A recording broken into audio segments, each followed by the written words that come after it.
नक्कीच आपण आत्ता महाल परिसरात आहो आणि हा संपूर्ण परिसर या ठिकाणी बघू शकतो।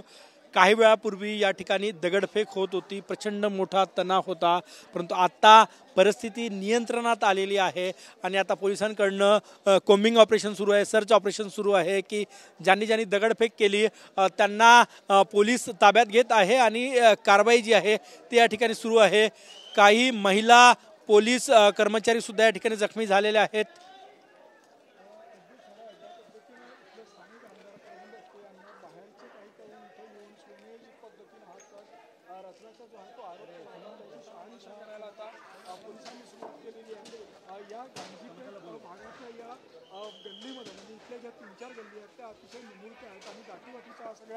परिसर त्यामुळे जे हल्लेखोर होते त्यांना दगड करून लपायला सोयीची जागा होती। कारण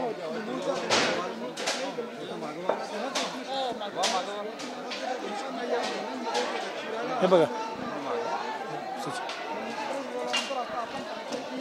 काही संशयास्पद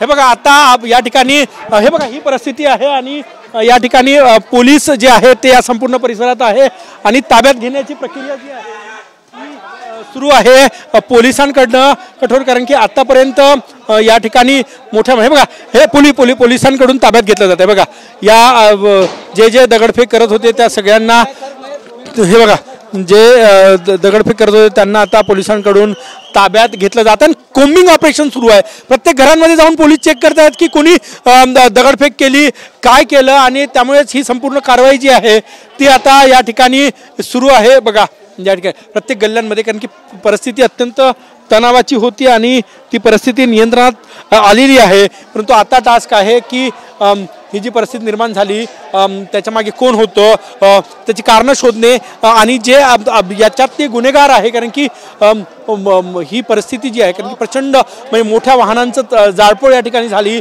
त्यासोबतच पोलीस जखमी झाले, महिला पोलीस जखमी झालेले आहे।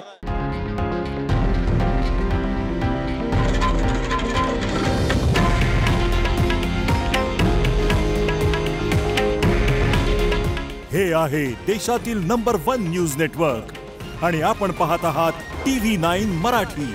काळजी तुमची, हित महाराष्ट्राचं।